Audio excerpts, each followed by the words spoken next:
Ada orang-orang yang tidak bisa dibantu. Di hidup ini, ada orang yang tidak akan berubah seberapa besar pun usaha kamu bantu mereka. Kamu bisa kasih perhatian, arahan, dan kesempatan. Kamu bisa duduk lama mendengarkan keluhan mereka. Kamu bisa turun tangan ikut menyelesaikan masalahnya. Tapi mereka tetap berada di titik yang sama. Bukan karena mereka tidak tahu caranya melangkah, tapi karena memang tidak punya niat untuk benar-benar berubah. Beberapa orang tidak butuh penyelamat, mereka hanya butuh penonton. Mereka ingin terus bercerita, ingin kamu selalu mendengar, tapi tidak pernah benar-benar melakukan sesuatu. Kalau kamu tidak sadar, kamu akan habis waktu dan energi hanya untuk menemani mereka di lingkaran masalah yang mereka pilih sendiri. Bukannya jadi penolong, kamu malah ikut tenggelam dalam beban mereka. Menolong itu baik, tapi menolong tanpa batas bisa jadi jebakan. Kamu tidak diciptakan untuk menanggung beban semua orang. Kamu punya kehidupan sendiri yang juga harus dijaga. Itulah kenapa penting membedakan siapa yang memang benar-benar ingin berubah dan siapa yang hanya ingin ditemani mengeluh. Kamu bukan superhero. Kamu bukan mesin penyelamat. Kamu manusia dengan batas tenaga dan waktu. Menjaga jarak dari orang yang tidak mau berubah bukan berarti kamu egois. Itu artinya kamu tahu cara melindungi dirimu sendiri.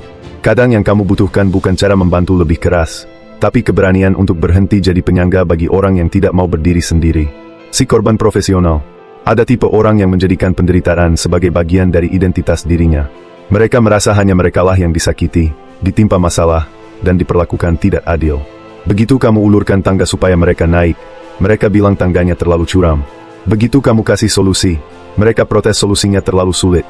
Semua bentuk bantuan selalu diakhiri dengan keluhan baru. Mereka bukan ingin bangkit, mereka ingin dikasihani.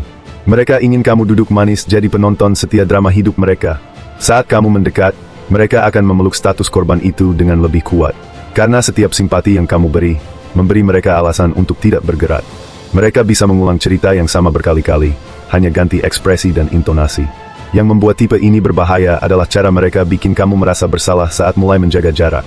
Mereka pandai memainkan kalimat lembut seperti, kamu udah berubah, atau, kamu nggak peduli lagi, ya, supaya kamu tetap terikat.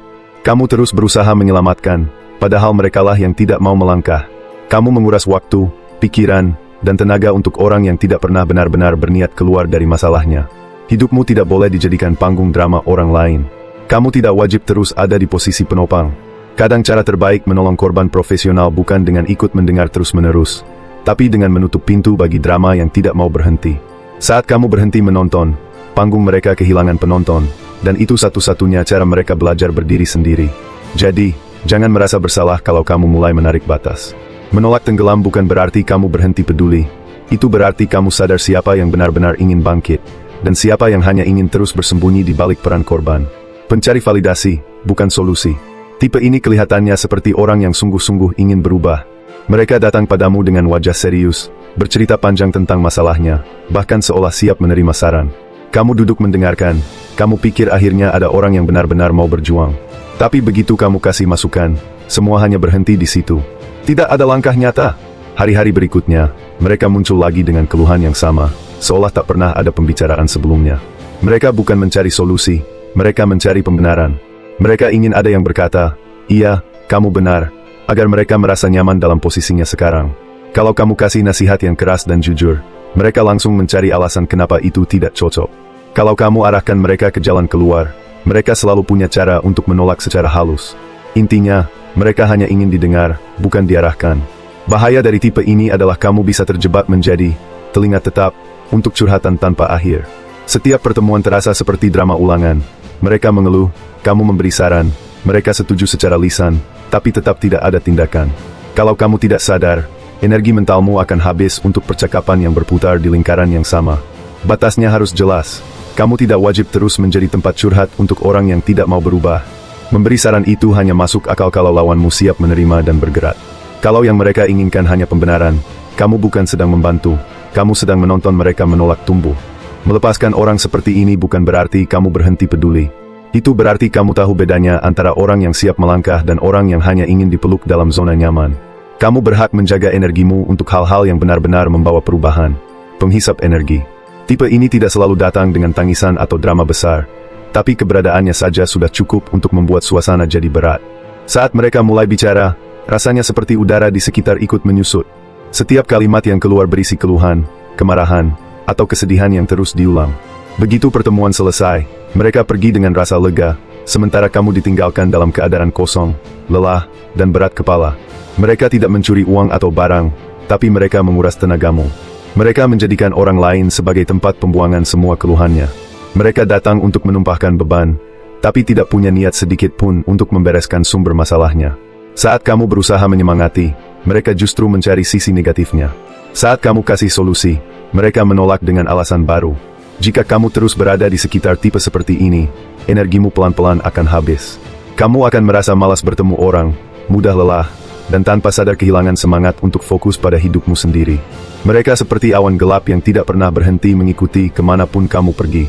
Hidupmu bukan colokan listrik yang bisa terus menyuplai daya untuk orang yang tidak mau bangkit. Kamu juga butuh ruang untuk pulih. Tidak semua orang berhak mengakses energimu seenaknya. Kamu boleh peduli, tapi kamu juga wajib melindungi dirimu dari orang-orang yang menjadikanmu tempat menampung segala kegelapan mereka. Membatasi interaksi dengan penghisap energi bukan berarti kamu berhenti baik hati. Justru itu tanda kamu menghargai hidupmu sendiri. Ingat, orang yang benar-benar mau berubah akan berusaha menyalakan cahayanya sendiri. Tapi yang hanya ingin tenggelam dalam gelap akan mencari siapapun untuk ikut tenggelam bersama mereka. Pabrik alasan. Tipe ini punya satu kemampuan luar biasa, membuat alasan dengan cepat. Kalau alasan bisa dijual, mereka mungkin sudah kaya raya. Apapun kesempatan yang datang, selalu ada, belum siap, nanti saja, atau situasinya kurang pas. Hari ini alasannya lelah, besok waktunya tidak cocok, lusa masalahnya ganti bentuk, tapi intinya tetap sama, tidak ada langkah nyata. Orang seperti ini terlihat sibuk, padahal yang sibuk hanya mulutnya mencari pembenaran. Mereka lebih nyaman membungkus ketidakberanian dengan kalimat manis, agar terdengar masuk akal. Dan sayangnya, alasan itu menular. Kalau kamu terlalu lama berada di sekitar mereka, kamu bisa ikut percaya bahwa semua alasan mereka benar.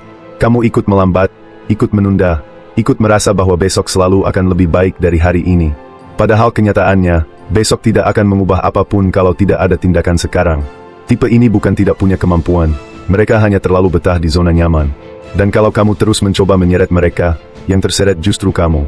Waktumu habis, langkahmu melambat, dan rencanamu ikut tertahan karena terlalu fokus menunggu mereka siap. Padahal yang mereka tunggu bukan momen yang tepat, mereka hanya mencari cara untuk tidak bergerak. Maka, kamu harus tegas. Kamu tidak bisa memaksa seseorang melangkah kalau kakinya memang tidak mau bergerak. Kalau mereka terus tinggal di tempat, jangan ikut diam. Kamu punya perjalanan sendiri. Kamu punya tanggung jawab terhadap hidupmu sendiri. Orang yang sungguh ingin maju akan mencari jalan, bukan alasan. Manipulator dan si paling tahu. Ada tipe orang yang sangat lihai memegang kendali atas perasaan orang lain. Mereka datang padamu dengan wajah tenang, bicara lembut, dan menyusun cerita sedih yang rapi. Kamu yang punya niat baik langsung tergerak membantu. Kamu merasa mereka tulus, padahal sebenarnya mereka sedang menarikmu masuk ke permainan mereka. Semakin kamu memberi, semakin besar kendali mereka atasmu. Mereka sering menggunakan kalimat seperti, "Kalau bukan kamu, siapa lagi?" Atau, "Aku cuma percaya sama kamu." Kedengarannya menyentuh hati, tapi itu bentuk tekanan halus supaya kamu tidak pergi. Begitu kamu berhenti memberi perhatian, mereka akan mencari orang lain untuk dijadikan target baru.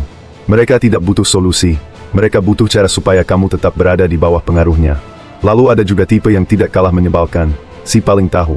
Begitu kamu kasih saran, jawabannya cepat keluar, "Aku udah tahu."